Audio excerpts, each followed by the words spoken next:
সবাই তো ফুলকপি আলু দিয়ে রুই মাছের ঝোল, শুধু আলু দিয়ে রুই মাছের ঝোল, রুই মাছের ঝোল অনেকে কিন্তু অনেক কিছু দিয়ে বানিয়েছো। কখনো কি ওলকপি আলু দিয়ে রুই মাছের ঝোল বানিয়েছো? বানাওনি এখনও? তাহলে ঝটপট করে বানিয়ে ফেলো।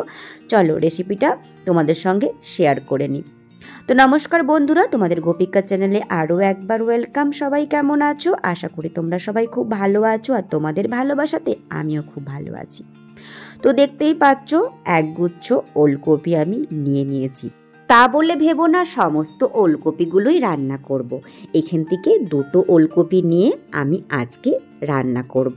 তো ওলকপিগুলোকে আমি ভালো করে ছাড়িয়ে এভাবে লম্বা লম্বা করে কেটে নিয়েছি। দুটো ওলকপি নিয়েছি, একটা আলু নিয়েছি।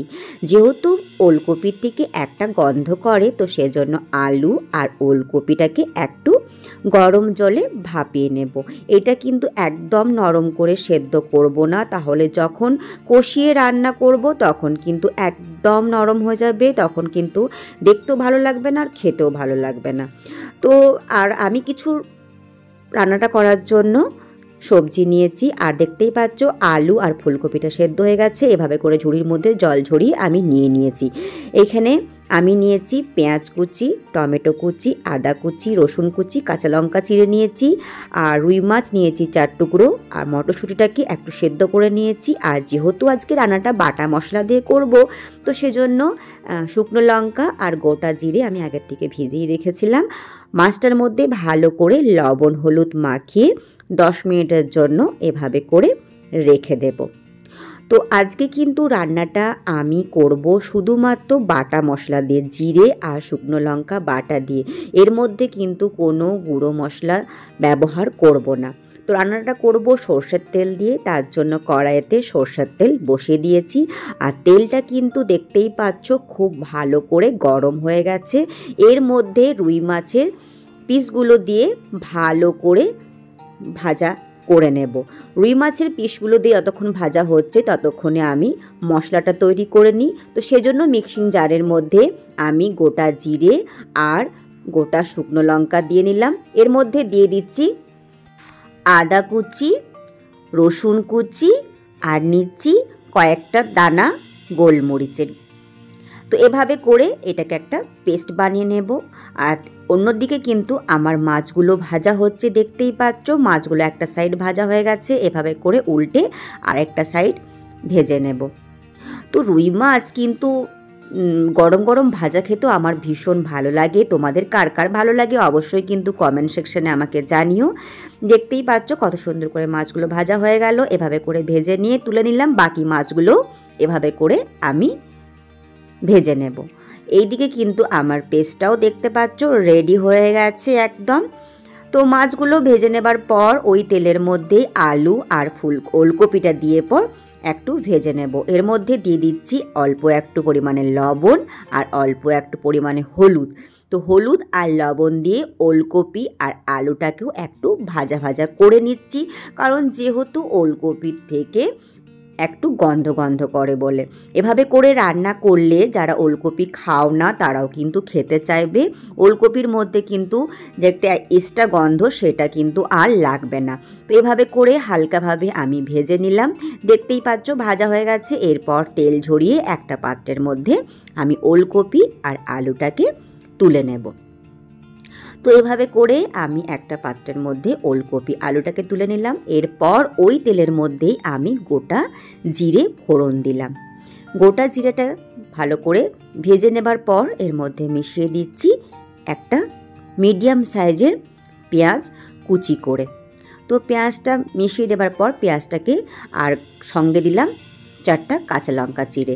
ঝালটা কিন্তু সম্পূর্ণ তোমাদের উপর নির্ভর করবে, যেহেতু আমি কিন্তু গোটা গোলমরিচও দিয়েছিলাম মশলাটা তৈরি করার সময়। আর শুকনো লঙ্কা দিয়েছি, শুকনো লঙ্কাতে ঝাল ছিল না, ওটা শুধুমাত্র রঙের জন্য। এইখানে কাঁচা লঙ্কা চিড়ে দিয়েছি। তো কাঁচা লঙ্কা আর পেঁয়াজটা ভালো করে ভাজা হয়ে যাবার পর এর মধ্যে মিশিয়ে দিচ্ছি বাটা মশলা, যে মশলাটা আমি তৈরি করেছিলাম। শিলপাটায় আগেকার দিনে বাটা হতো, কিন্তু এখন তো আর শিলপাটা চল নেই, তো সেই জন্য মিক্সিং জারেই আমি কিন্তু বেটে নিয়েছিলাম। তো এভাবে করে বাটা মশলাটা দিয়ে ভালো করে কষিয়ে নিতে হবে। তার মধ্যে মিশিয়ে দিলাম হলুদ, হলুদটা দেবার পর মিক্সিং জারটা ধুয়ে ভালো করে জলটা আবার দিয়ে নিলাম, কারণ মিক্সিং জারের মধ্যে অনেকটাই মশলা লেগেছিল বলে। তো দেখতেই পাচ্ছ ভালো করে মশলাটাকে মিক্সিং জার থেকে জল দিয়ে ভালো করে ধুয়ে নিয়ে নিলাম।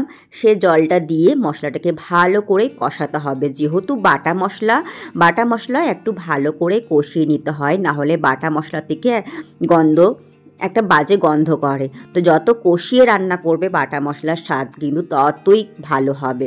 তো দেখতেই পাচ্ছ আমার কিন্তু মশলাটা ভালো করে ভাজা ভাজা হয়ে গেছে। আর আমি কিন্তু আগে লবণ মেশাইনি, এতক্ষণে লবণ দিলাম। আর অল্প অল্প করে জল দিয়ে মশলাটাকে ভালো করে আমি কষিয়ে নেব। মশলাটা আমার কষানো হয়ে যাবার পর আমি যে একটা টমেটো কেটে রেখেছিলাম সেই টমেটোটা মিশিয়ে আবারও ভালো করে মশলাটা কষিয়ে নিলাম।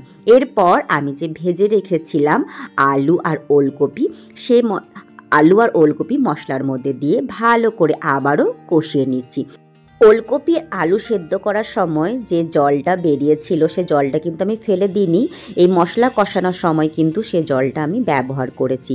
তো এভাবে আলু ওলকপিটা কিন্তু মশলার সাথে ভালো করে কষিয়ে নেবার পর সেদ্ধ করা মটরশুঁটিটাও ভালো করে মিশিয়ে আরেকবার ভালো করে নাড়াচাড়া করে নিচ্ছি। আর গন্ধটা কিন্তু অসাধারণ বেরিয়েছে বাটা মশলার।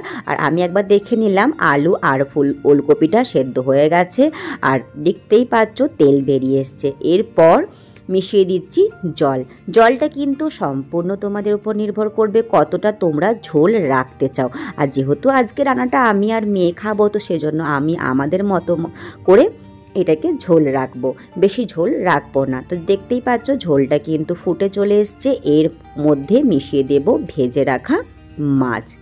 এরপর গ্যাসের আঁচটাকে কিন্তু একদমই মিডিয়ামে করে নেব আমি। তো এটাকে একটু 2 মিনিট মতো ফুটিয়ে নেবার পর আমি এটাকে নামিয়ে নেব। দেখতেই পাচ্ছ ঝোলটা কিন্তু এভাবে আমি রেখেছি। এরপর এর মধ্যে মিশিয়ে দিচ্ছি কুচি রাখা ধনেপাতা দেবার পর এটাকে এরপর আমি নামিয়ে নেব। গ্যাসের আঁচটাকে বন্ধ করে দিয়েছি। কালারটা দেখতেই পাচ্ছ কত অসাধারণ হয়েছে, আর বাটা মশলার কিন্তু সুন্দর গন্ধ একটা বেরিয়েছিল। তো এভাবে করে আমি একটা বোলের মধ্যে সার্ভ করে নিয়েছি। আবারও উপর থেকে অল্প একটু ধনেপাতা কুচি ছড়িয়ে দিলাম। এটা কিন্তু সম্পূর্ণ অপশনাল, শুধুমাত্র দেখতে সুন্দর লাগার জন্যই উপর থেকে আমি একটু ধনেপাতা কুচি ছড়িয়ে দিয়েছিলাম। তো দেখতেই পাচ্ছ একদম ধোঁয়া ওঠা গরম ওলকপি আলু দিয়ে রুই মাছের ঝোল তৈরি হয়ে গেছে। এইটাকে সার্ভ করব গরম গরম ভাতের সাথে। তো নতুন বন্ধুদের কাছে অনুরোধ রইল, তোমরা কিন্তু আমার চ্যানেলটিকে সাবস্ক্রাইব করে আমার পরিবারের সদস্য হয়ে যাবে। তো দেখতেই পেলে কত সহজে কম মশলাতে কম তেল দিয়ে এত সুন্দর একটা রেসিপি। তো শুধু দেখলেই হবে বন্ধুরা, ঝটপট করে বানিয়ে ফেলতে হবে আর গরম গরম ভাতের সাথে খেয়ে ফেলতে হবে। তো তোমাদের আজকের আমার রেসিপি কেমন লাগলো অবশ্যই কমেন্ট সেকশনে কিন্তু জানাতে একদমই ভুলো না। তোমাদের কমেন্টের অপেক্ষায় আমি সব সময় থাকি। আজকে দেখো আমি তোমাদের সামনে চলে এসেছি একটা সাধারণ রান্না একটু অসাধারণ করার চেষ্টা করেছি। আজকে আমি বানিয়েছি ওলকপি আলু দিয়ে রুই মাছের একটু কারি। তোমাদের কেমন লাগলো আজকের ভিডিওটা অবশ্যই কিন্তু কমেন্ট সেকশন জানাতে ভুলো না, কারণ তোমাদের ভালো ভালো কমেন্টের অপেক্ষায় আমি সব সময় থাকি। তো গন্ধটা খুব সুন্দর বেরিয়েছে, কি যেহেতু বাটা মশলা দিয়ে রান্না করে এইরকমই রান্নার স্বাদ কিন্তু অসাধারণ হয়ে যায়। আগেকার দিনে মা ঠাকুমারা করতো বাটা মশলা দিয়ে রান্না, সেই বাটা মশলা দিয়ে আজকে রান্নাটা করলাম। শুধুমাত্র জিরে বাটা লঙ্কা বাটা দিয়েই কিন্তু আজকের এই রান্না, আর লবণ হলুদ তো রান্নাতে লাগেই। তো আজকের এই রেসিপি তোমাদের কেমন লাগলো অবশ্যই কিন্তু কমেন্ট সেকশনে জানাতে ভুলো না। এটা এখন আমি গরম ভাতের সঙ্গে সার্ভ করব। তো চলো লাঞ্চটা সেরে নিই, এটা আমার দুপুরের মেনু। তাড়াতাড়ি করে খাবারটা খেয়ে নিই, খুব খিদে পেয়ে গেছে। সামনে যদি এরকম একটা সুন্দর একটা রান্না থাকে তাহলে আর বসে থাকা যায়। তো চলো আমি ঝটাপট করে খেয়ে নিই। আর তোমরা কিন্তু অবশ্যই লাইক কমেন্ট শেয়ার করতে ভুলো না। নতুন বন্ধুরা কিন্তু চ্যানেলটিকে সাবস্ক্রাইব করে আমার পরিবারের সদস্য হয়ে যাবে। তো এখনকার জন্য বিদায় নিলাম।